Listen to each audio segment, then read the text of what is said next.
Jargon Indonesia gelap yang didengungkan oleh para mahasiswa dan masyarakat dalam aksi demo belakangan ini dilatar belakangi oleh kebijakan pemerintah yang dinilai tidak memihak rakyat kecil. Selain itu, kondisi keuangan negara juga sedang tidak baik-baik saja, sehingga harus melakukan penghematan anggaran. Krisis serupa ternyata pernah terjadi pada masa pemerintahan Mangkunegaran V dari tahun 1881 hingga 1896. Situasinya di Pura Mangkunegaran hampir mirip dengan pemerintahan saat ini. Kondisi keuangan mengkhawatirkan, banyak utang, ditambah lagi krisis ekonomi global. Apesnya, korupsi merajalela, gaya hidup pejabatnya tetap hedon dan kurang peka terhadap kepentingan rakyat. Efisiensi hanya tajam ke bawah tetapi tidak untuk kalangan elit. Bedanya, rakyat kala itu tidak ada demo yang menuntut ini itu. Diem bae, hanya ngeluh sesama rakyat. Tidak berani mengutarakan kepada raja. Untuk menghadapi krisis keuangan, Mangkunegara V meminta bantuan kepada Belanda. Apakah berhasil? Atau malah kembali dibohongi oleh Belanda yang memang ingin menyedot kekayaan kita? Kita simak yuk sampai tuntas. Kita bahas dulu siapa Mangkunegara V. Mangkunegara V lahir pada Senen Legi 16 April tahun 1855 dengan nama kecilnya Raden Mas Sunito. Pada bulan Juli tahun 1869, ia diangkat menjadi Pangeran Anom dengan gelar Kanjeng Gusti Pangeran Aryo Prabu Prangwedono, menggantikan kedudukan Prabu Sutibyo, kakaknya yang meninggal 1 tahun sebelumnya. Tahun 1877, ia dinikahkan dengan Raden Ayu Kusmardinah, putri Hadiwijaya III di Surakarta. Usai wafatnya Mangkunegara IV pada tahun 1881, Prabu Prangwedana diangkat menggantikan kedudukan ayahnya dan bergelar Kanjeng Gusti Pangeran Aryo Prabu Prangwedono V atau Mangkunegara V.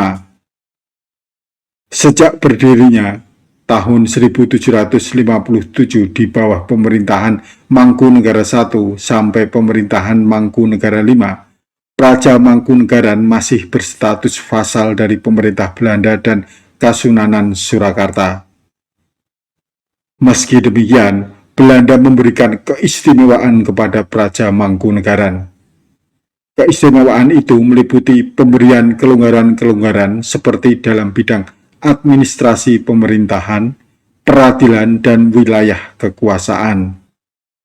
Mangkunegaran mempunyai hak untuk mengatur administrasi pemerintahan sendiri, seperti mengangkat abdi dalem dan tentara.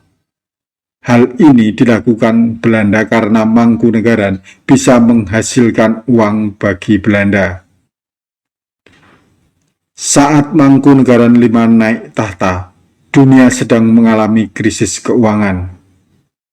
Pada awal pemerintahan, hal itu tak berpengaruh karena Mangkunegara IV meninggalkan kas yang cukup besar. Kas itu berasal dari pabrik gula Colomadu dan pabrik gula Tasikmadu. Pendapatan terbesar berasal dari hasil penjualan kopi dan tebu. Mangkunegara V yang saat dilantik baru berusia 26 tahun menyerahkan urusan administrasi keuangan kepada Patih dan keluarganya. Prabu Prangwedana terus berfoya-foya, misalnya berburu di hutan ketu di Wonogiri. Pengawasan terhadap keuangan kerajaan terabaikan sehingga korupsi merajalela. Petaka mulai datang ketika perkebunan kopi diserbu hama. Daun-daun dimakan hama. Begitu pula tanaman tebu diserbu hama sereh, mulai dari Jawa Barat sampai Selat Bali. Raja Mangkunegaran melakukan berbagai upaya untuk memberantas hama tersebut. Uang kas tersedot, bahkan utangnya sampai menumpuk. Pada tahun 1884, Eropa melakukan proteksi terhadap industri gula. Penjualan gula semakin seret, sementara hama yang menyerbu kopi dan tebu belum juga surut. Hasil penjualan gula tak bisa menutup biaya tanam dan produksi. Mangkunegaran kembali berhutang untuk kebutuhan istana dan bayar pegawai. Mangkunegaran gelap. Apa yang menyebabkan Mangkunegaran gelap? Pertama, gaya hidup boros dan korupsi. Gaya hidup Prangwedana sangat boros. Ia suka berburu di hutan Ketu Wonogiri. Tiap Jumat dan Minggu bermalam di pesanggerahan yang disebut Pesanggerahan Seneng yang dibangun dekat dengan hutan Ketu. Selain itu, juga Mangkunegaran V suka dengan berkuda dan berkelana dengan kudanya. Ia juga menyukai anjing, bahkan anjing yang dibeli dari mancanegara, dipelihara dan diberi makanan bistik, makanan yang mewah untuk saat itu. Binatang peliharaan lain yang disukai Mangkunegara V adalah burung. Ia membangun sebuah gedung di sebelah timur gedung Prangwedana yang disebut Pantipurna. Bangunan ini dilengkapi dengan taman dan hiasan dengan deretan sangkar burung yang berisi bermacam-macam burung yang dibeli dari mancanegara. Di belakang pura pun dibangun taman yang indah yang disebut Taman Ujung Puri. Taman itu diisi dengan berbagai jenis satwa hutan. Akibat dari kegemaran dan hobinya tersebut, maka pengeluaran kas negara pun banyak digunakan untuk kesenangannya yang tidak bermanfaat untuk kemajuan Praja Mangkunegaran. Mangkunegaran V tidak mengurusi keuangan istana. Urusan itu diserahkan kepada ibunya yang dibantu oleh Patih Dalem yang bernama Raden Tumenggung Joyosaroso. Meski pandai, Joyosaroso ini curang dan kikir. Pengurus keuangan lainnya adalah Pangeran Suryadiningrat, putra Mangkunegaran III dari Selir, Pangeran Aryo Hadiwijoyo, Pangeran Aryo Gondo Sewiya, Pangeran Aryo Gondo Seputra, serta saudara-saudara sepupu dari raja. Mereka ini berlomba-lomba mencari keuntungan diri sendiri dengan cara seolah-olah berjasa bagi negara. Mereka membangun gedung-gedung mewah dengan tiang besi, kayu berukir, dan lantai marmer. Mendirikan gedung pertemuan yang bernama Gedung Kapedak yang terletak di sebelah timur Gedung Induk atau Dalem Ageng. Selain itu, juga dibangun Gedung Balewarni dan Gedung Pracimasana. Pembangunan gedung ini syarat korupsi karena tidak ada pembukuan yang jelas. Biaya perawatan pun jadi tinggi. Sementara Mangkunegara V tidak begitu memikirkan mengenai urusan istana. Semua yang berhubungan dengan urusan istana diserahkan kepada kepala urusan istana yang dijabat oleh Pangeran Gondoatmojo. Akibatnya, urusan-urusan keuangan dan perusahaan ditangani oleh orang-orang yang tidak cakap. Pengawasan terhadap keuangan hanya dilakukan secara pura-pura, sehingga banyak pejabat istana yang melakukan korupsi. Faktor kedua penyebab Mangkunegaran gelap adalah merebaknya hama kopi dan tebu. Kopi memberikan pemasukan terbesar bagi Praja Mangkunegaran. Mereka memiliki 24 wilayah penanaman kopi.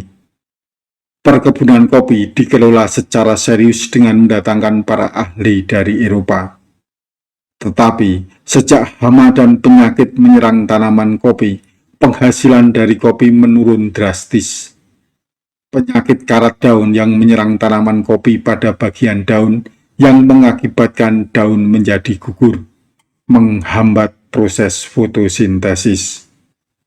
Selanjutnya, banyak cabang dan akar mati, sehingga tanaman tidak dapat mengambil hara dari tanah.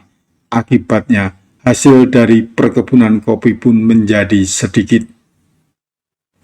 Produksi kopi di Praja Mangkunegaran pada tahun-tahun yang baik atau sebelum terjadi hama dan penyakit kopi dapat mencapai 80.000 sampai 90.000 pikul. Sedangkan pada tahun pertama masa pemerintahan Mangkunegara V hanya dapat menghasilkan kopi sebanyak 14.000 pikul, di mana satu pikul mempunyai harga 25 gulden. Pada masa Mangkunegara V, penghasilan kopi hanya 25% dari penghasilan sebelumnya, turun 75%. Sebelum hama, perkebunan kopi di Praja Mangkunegaran bisa menghasilkan 2 juta gulden. Namun, tahun pertama Mangkunegaran V menjabat hanya menghasilkan 350.000 gulden. Selain penyakit perkebunan menyerang tanaman kopi, juga terdapat penyakit dan hama lain yang menyerang tanaman tebu. Pada tahun 1882, hama tebu menyerang perkebunan tebu di Cirebon dan kemudian menyebar ke timur, menyeberangi Pulau Jawa dan mencapai ujungnya sampai tahun 1892. Tanaman tebu merupakan tanaman yang sangat penting dan merupakan komoditas ekspor terbesar bagi Praja Mangkunegaran bagi pasaran dunia di Eropa waktu itu. Menyebarnya penyakit sereh yang menyerang tanaman tebu di sekitar pabrik gula Colomadu maupun pabrik gula Tasikmadu mengakibatkan jumlah tebu yang dihasilkan tiap hektar menurun drastis dan kualitas yang dihasilkan tidak baik. Harga gula per pikul yang semula 15 gulden turun jadi 8-9 gulden. Alhasil, pendapatan Mangkunegaran dari industri gula tiap tahun berkurang 100.000 gulden. Faktor ketiga yang menyebabkan Mangkunegaran gelap adalah terjadinya krisis dunia pada tahun 1880-an. Ini sangat berpengaruh terhadap perekonomian Praja Mangkunegara, terutama pada hasil perkebunannya. Hal itu karena pada masa Mangkunegaran IV, hasil perkebunan tebu dan kopi dimasukkan ke dalam pasar dunia sehingga harga ditentukan oleh pasar internasional. Akibat dari krisis dunia tersebut terjadi proteksi terhadap industri gula di Eropa yang mengakibatkan peredaran gula dalam negeri menjadi lebih besar karena tidak dapat diserap dalam pasaran Eropa yang selama ini menjadi pasar utama produksi gula dari Jawa. Oleh karena itu, penawaran lebih besar dari pemerintah sehingga harga gula dalam negeri menjadi lebih rendah. Akibat dari itu, harga gula semakin tertekan sehingga untuk sementara hasil penjualan gula tebu tidak dapat menutupi biaya penanamannya. Selain itu, akibat krisis ekonomi tersebut, pada tahun 1884, harga gula terpuruk dan perdagangan berhenti. Kebangkrutan yang menimpa pedagang dan pemilik perkebunan membuat banyak pengusaha jatuh ke tangan bank dan perusahaan-perusahaan dagang besar. Para petani yang mata pencahariannya tergantung pada pekerjaan di industri kopi dan gula ikut terpuruk. Menghadapi situasi pelik seperti ini, apa yang dilakukan oleh Mangkunegara V untuk menyelamatkan istana dari kebangkrutan? Banyak, misalnya mendirikan pabrik bungkil, membeli pabrik gula, dan membudidayakan tanaman tembakau. Apakah usaha ini berhasil? Akan kita bahas pada episode berikutnya, karena bakal kepanjangan kalau kita bahas di episode ini. Jangan lupa ya, saksikan episode berikutnya. Dah, sampai jumpa.